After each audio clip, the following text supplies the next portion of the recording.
This video is brought to you by OneFootball.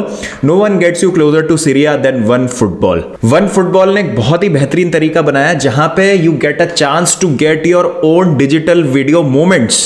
हमने बहुत ही ज्यादा बेहतरीन एक्शन देखा अभी तक सीरिया में, चाहे नापोली का शानदार स्टार्ट हो सीरिया में या फिर रफाएल लियाओ की कुछ धमाकेदार परफॉर्मेंसेस, और इनके अलावा भी पास्ट या फ्यूचर में जो भी मोमेंट्स होंगे आपके पास चांस है उनको कैप्चर करने का, उनको ओन और ट्रेड करने का। ये सब आप कर सकते हैं वन फुटबॉल की सीरिया मार्केट प्लेस एरा पे, जिसका लिंक डिस्क्रिप्शन में है।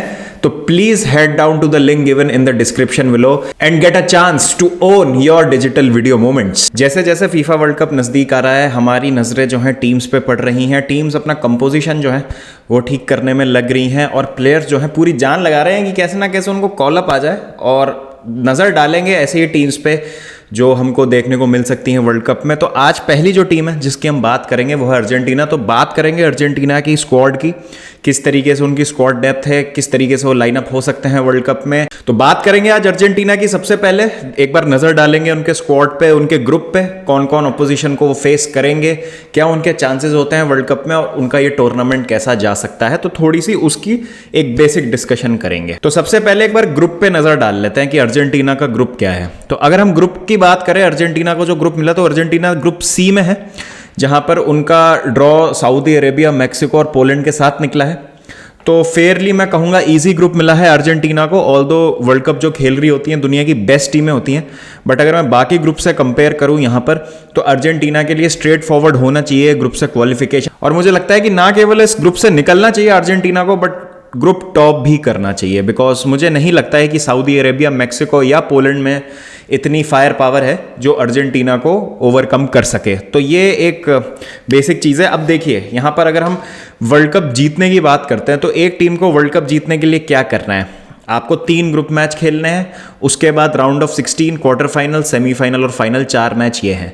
तो अगर आप एक ग्रुप गेम हार भी जाते हैं तो भी आपके पास 2 मौके और होते हैं अपने दोनों ग्रुप गेम जीत के नेक्स्ट राउंड में जगह बनाने का, और फिर आपको वहां से 4 नॉकआउट मैच जीतने हैं to become the world champion. तो टोटल 7 मैच आपको खेलने हैं अगर आपको वर्ल्ड कप जीतना है। तो 1 मैच आप हार सकते हैं अपने ग्रुप स्टेज का, बाकी 6 मैच अगर आप जीत जाते हैं तो आप वर्ल्ड कप जीत सकते हैं। तो 6 मैच जीतना ऐसे तो मतलब बाहर से अगर अपन देखें तो ज़्यादा मुश्किल लगता नहीं है, लेकिन जैसे ही नॉकआउट स्टेजेस स्टार्ट होती हैं वर्ल्ड कप की तो चीज़ें बहुत ज़्यादा मुश्किल होने लग जाती हैं। कभी कभी हम देखते हैं कि टीम्स स्ट्रगल करती हैं क्योंकि उनके कुछ मेन प्लेयर्स को इंजरीज हो जाती हैं। फिर वहाँ पर जो आपकी स्क्वाड डेप्थ काम में आती है, जिस तरीके से आप सिलेक्शन करते हैं, जिस तरीके के आप प्लेयर्स लेके जाते हैं, तो वो फिर वहां पर दिखता है और वो डिफरेंस मेकर होता है करंट सिचुएशंस में कि किस तरीके की स्क्वाड आपने पिक करी है। तो हम किसी भी अगर टॉप फुटबॉलिंग नेशन की बात करें जिसमें अर्जेंटीना भी शामिल है, तो जब आप एक स्क्वाड पिक करते हैं वो ऑब्वियसली आपकी कंट्री के बेस्ट फुटबॉलर्स का होता है, तो स्क्वाड डेप्थ तो आपकी अच्छी होगी ही। तो अर्जेंटीना की अगर मैं मेन टीम की बात करूं तो 2 शेप्स में स्कलोनी जो है वो खिलाना पसंद करते हैं अर्जेंटीना को। आइदर इट्स अ 4-4-2 या इट्स अ 4-2-3-1। तो in goal it is Emi Martinez. Left back और राइट बैक आपके हो सकते हैं फॉयत और अकूनिया। सेंटर बैक पेयरिंग में यहां मैं देखना पसंद करूंगा लिसांड्रो मार्टिनेज और रोमेरो को। ऑटोमेंडी ऑल्दो एक लॉन्ग टाइम से बहुत प्रूवन प्लेयर रहे हैं अर्जेंटीना के लिए, लेकिन मुझे लगता है कि he is past his prime. और लिसांड्रो मार्टिनेज जिस तरीके की फुटबॉल खेल रहे हैं, जिस तरीके के उनका करियर का स्टार्ट रहा है मैनचेस्टर यूनाइटेड के साथ, आई थिंक इट्स टाइम कि लिसांड्रो मार्टिनेज को स्टार्ट किया जाए अलॉन्गसाइड क्रिस्टियन रोमेरो। अब ऑब्वियसली यहां पे मार्टिनेज की फिजिकलिटी को लेके क्वेश्चंस होंगे। अब देखिए मार्टिनेज भी 3 है यहां पर, Amy Martinez, Lisandro Martinez, लोतारो Martinez. तो जब मैं बैक लाइन की बात कर रहा हूं तो मैं यहां पे लिसांड्रो मार्टिनेज की बात कर रहा हूं।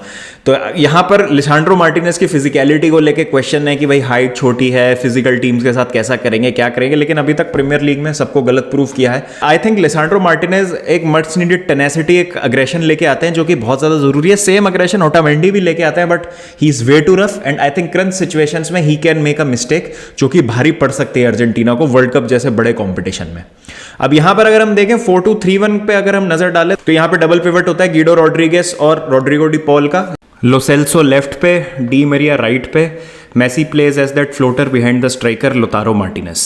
और यहीं अगर हम 4-4-2 की बात करें तो मिडफील्ड सेम रहती है रोड्रिगेज और रोड्रिगो डी पॉल की। आपके राइट मिडफील्डर होते हैं डी मरिया, लेफ्ट पे आपके होते हैं निकोलस गोंजालेस, और फ्रंट 2 होता है आपका मेसी और लोटारो मार्टिनेज का। तो गोलकीपर से अगर हम शुरुआत करें तो एमी मार्टिनेज तो नंबर 1 है ही, बट यहाँ पर स्ट्रेट फॉरवर्ड है, एक गोलकीपर रूली होंगे, दूसरे कीपर अरमानी हो सकते हैं।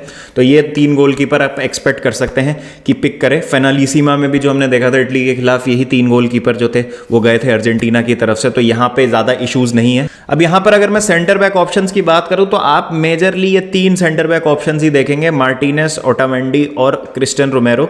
बट उसके अलावा अगर हम 2-3 ऑप्शंस की बात करें तो जर्मन पिज़ेला हैं जो रियल बेटिस के लिए खेलते हैं, उसके बाद नेओन पेरेज हैं जो उडिनीसी के लिए खेलते हैं, उसके अलावा मेदीना, मार्टिनेज और सेनेसी। तो ये कुछ ऑप्शंस हैं जो अर्जेंटीना यूटिलाइज कर सकती है अपनी बैकलाइन के लिए, लेकिन यहाँ पर मैं कोई सिलेक्शन नहीं देखता हूँ apart from Otamendi, Lisandro Martinez, Christian रोमेरो। अगर ये तीनों फिट रहते हैं तो इनके अलावा मैं नहीं देखता हूँ कि और कोई इस सेंटर बैक पेयरिंग में आ सकता है। राइट बैक्स की बात करूँ तो फॉयत के अलावा मॉन्टियल बहुत ज्यादा खेले हैं। राइट बैक की अगर मैं बात करूँ तो फॉयत के अलावा मॉन्टियल जिन्होंने फिनालिसीमा भी स्टार्ट किया था, और एक और ऑप्शन है अर्जेंटीना के पास बैकअप में राइट बैक में, एटलेटिको मैड्रिड के मोलिना। लेफ्ट बैक की अगर हम यहाँ पे बात करें तो मार्कस ओकुनिया और निकलस ताग्लियाफिको बहुत ही बढ़िया लेफ्ट बैक्स हैं दोनों ही। और निकलस ताग्लियाफिको जैसे हमें पता है आईएक्स के लिए उनका काफ़ी अच्छा करियर रहा है अभी तक, और सेम चीज़ ओकुनिया के लिए भी कह सकते हैं। दोनों ही 30 साल के, तो काफ़ी एक्सपीरियंस लेके आते हैं अपने साथ और काफ़ी अच्छे पिक्स हैं लेफ्ट बैक के लिए। बट मैं यहाँ पर मार्कस ओकुनिया को देखता हूँ स्टार्ट करते हुए। अगर यहाँ मिडफील्ड की बात करें तो काफ़ी अच्छे ऑप्शन है अर्जेंटीना के पास।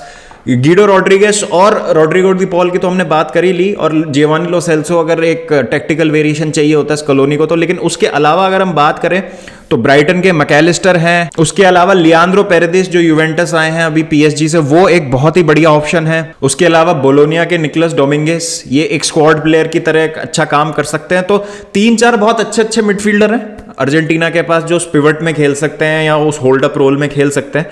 तो यहां पर मेरे हिसाब से कवर्ड है अर्जेंटीना, और यहां पर ज्यादा दिक्कत की बात नहीं है अर्जेंटीना के लिए। अब यहां पर अगर हम फॉरवर्ड्स और विंगर्स की बात करें तो भाई अर्जेंटीना की ट्रेडिशनली इतनी भरमार रही है हमेशा से, they have been blessed by quality forwards, उसमें तो कोई डाउट नहीं है। चाहे हम डी मरिया की बात कर लें, मेसी, जूनियर Alvarez, Paulo Dybala, Alejandro Gomez, Nicolas Gonzalez, Lucas Ocampos, Emi Buendia, Lautaro Martinez, मतलब लिस्ट गोज ऑन, भरे पड़े हैं ऑप्शंस। और अब देखिए अर्जेंटीना के वर्ल्ड कप चांसेस की अगर मैं बात करूं तो वर्ल्ड कप जीतने के लिए आपको थोड़ा सा जो ड्रॉ है वो काइंड चाहिए होता है, थोड़ा लक भी चाहिए होता है, और रास्ता जो है आपको थोड़ा सा आपका किस्मत साथ दो उसमें, तो वो बहुत ज़्यादा ज़रूरी है। तो अगर मैं ज़्यादा आगे नहीं जाता, मैं राउंड ऑफ 16 की बात करता हूं यहाँ पे। तो राउंड ऑफ 16 में मुकाबला होगा अर्जेंटीना का ग्रुप डी में फर्स्ट या सेकंड जो फिनिश करेंगी टीम उनसे।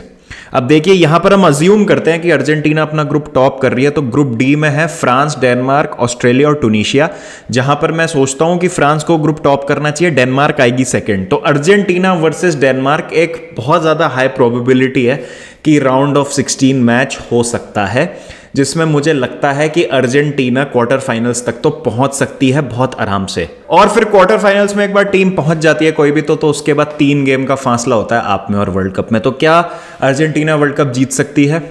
जी हाँ, जीत सकती है। They have a chance, I think they have a very good chance compare to some other teams जिनके पास टैलेंट बहुत अच्छा है, स्क्वाड बहुत अच्छा है, लेकिन बैलेंस उतना नहीं है जितना इस समय अर्जेंटीना के पास है। और मेरे हिसाब से स्कलोनी ने एक बहुत अच्छी टीम बनाई है। कोपा अमेरिका और फिनालिसीमा की जो सक्सेसेस हैं वो उस चीज़ का एक सबूत है। और दूसरी बात यह है कि अर्जेंटीना में शायद डेप्थ उतनी ज़्यादा ना हो क्वालिटी की, जहां तक मैं बात करूं जितनी आप मान लीजिए और टीम्स में हो, लेकिन जो प्लेइंग 11 है, जो फर्स्ट 11 है अर्जेंटीना की, वो ऑन पार है किसी भी टीम से इस समय। अगर आप बहुत कम टीम्स हैं जिनकी फर्स्ट 11 अर्जेंटीना से बेटर होगी head on, player for player.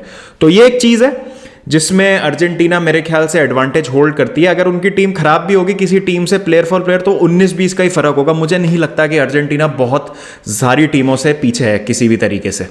तो आई थिंक अर्जेंटीना का अच्छा चांस है। I won't put them as the favourites. I think कुछ और टीम्स हैं जिनका चांस अर्जेंटीना से बेटर है, जिनकी हम इस सीरीज में बात आगे करेंगे। But yes, I won't be surprised if Argentina wins the World Cup. तो this is Messi's last chance possibly. I would love to see him play another World Cup, but अभी ऑलरेडी 35 साल के हो चुके हैं लियोनल मेसी, और जब तक नेक्स्ट वर्ल्ड कप आएगा तो 39 के हो जाएंगे। तो पता नहीं, 4 साल बहुत लंबा अरसा होता है फुटबॉल में, हम कुछ नहीं कह सकते। बट हम यही होप करते हैं कि मेसी को हम एक और वर्ल्ड कप खेलते देखें। बट अभी तो ऐसा लग रहा है कि ये लास्ट वर्ल्ड कप हो सकता है मेसी का। तो क्या मेसी वर्ल्ड कप उठा सकते हैं? एक जो ट्रॉफी उनके पास नहीं है, उनके ट्रॉफी कैबिनेट में नहीं है, I think it can happen. But मैं ये नहीं कहूंगा कि फर्म फेवरेट्स है अर्जेंटीना। क्वार्टर फाइनल तक उनको पहुंचना चाहिए, उसके बाद तो फिर स्किल, लक, मेंटालिटी, टैक्टिक्स और जितनी भी चीजें होती है सबका एक कॉम्बिनेशन होता है जो आपको कैरी करता है फिर फाइनल तक। तो देखते हैं क्या होता है। Do let me know the comment section, आपको क्या लगता है अर्जेंटीना के चांसेस को आप कितना रेट करते हैं? Who are the players that you are looking most forward to? और क्या लगता है आपको क्या होगा इस वर्ल्ड कप में regarding Argentina? Please let me know all those things. चलिए गाइस, फिर मिलते हैं नेक्स्ट वीडियो के साथ। जब तक अपना ध्यान रखें, टेक केयर एंड